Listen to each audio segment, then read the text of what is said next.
Hello my friends, welcome to the Electric Viking. Fantastic to have you here. Thank you for subscribing, really appreciate that. Now what I've planned to do is to make 3 videos per day instead of the average of 2. That is the goal, and because there's been more subscribers lately, that's going to help me to be able to finance that goal. So thank you for your support watching the channel. That's helping me to spread the news about EVs and to really try to accelerate the transition to renewable energy and to electric cars, which is good for all of us because, well, I just read a study today that says the number one reason above everything else, including diet, for long life is the air you breathe. So those who don't breathe in poisonous fumes and gases, such as those created by petrol and diesel, live longer. Good to hear. Now, Xpeng's latest sales results are the reason why in my Nio video that I've just created about Nio sales, I'm a little bit skeptical about their excuse behind why their sales numbers went down significantly. Nio is saying they have incredible, massive increase of orders on their order books, but they're not able to supply the vehicles because of not enough semiconductors. And yet, in the exact same month, Xpeng's sales go up. Anyway, in August 2021, Xpeng's electric car sales almost tripled. So things are really looking up for the company.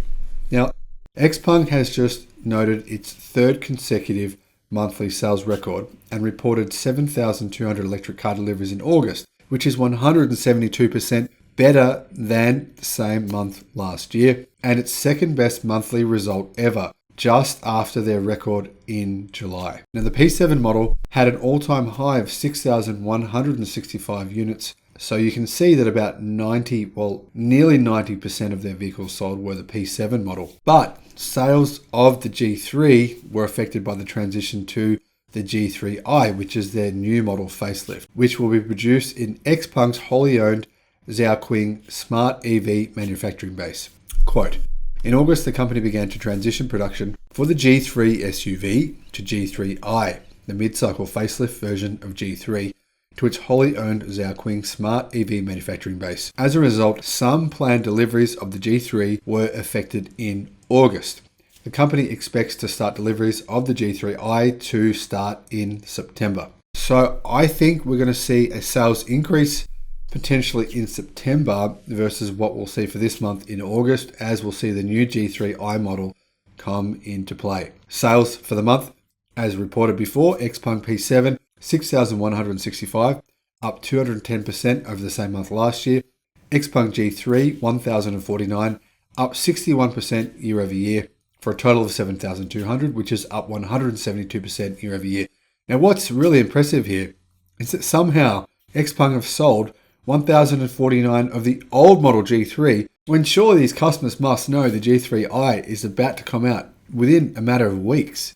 I mean, would you buy the old model unless they were offering a discount? As far as I know, discounts are not being offered.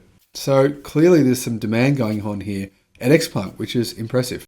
So for the year, the total tally of sales is 45,000. They've actually exceeded 45,000. They're up at 45,992. So let's just say 46,000 because there are only 8 sales off that. Xpeng P7 for the year, 31,715. And the Xpeng G3 is at 41,300 sales for the year. Now, the good news is getting even better, I think, for Xpeng here, because on September the 15th, Xpeng will launch its 3rd electric model, the Xpeng P5.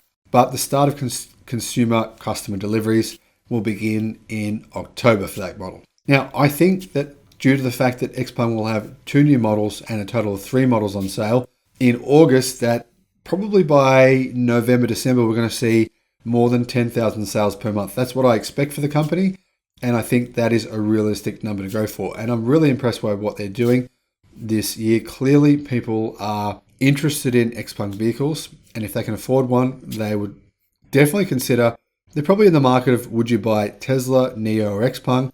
And some of them, obviously, some people are leaning towards getting an Xpeng. Now, this increased demand obviously explains why Xpeng is in the process of expanding its Zhaoqing plant to increase manufacturing capacity from 100,000 to 200,000 units a year, which would be over 16,500 units per month. Now, in addition to that, new plants are being built in Guangzhou.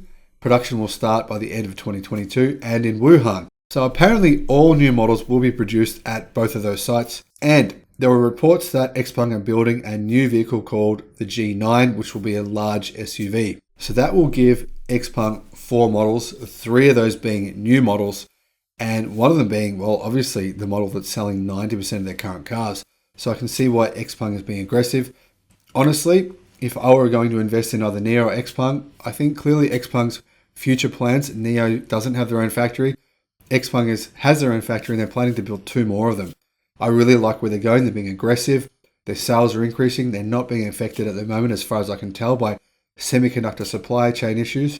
So all things are really going well for the company. Now, hopefully Xpeng plan to export their cars to either Europe, the US, or at least other countries outside of China, because I really think there's a market for them and they could potentially sell really well. Thanks for watching the channel. Look forward to seeing you on the next one. Bye-bye.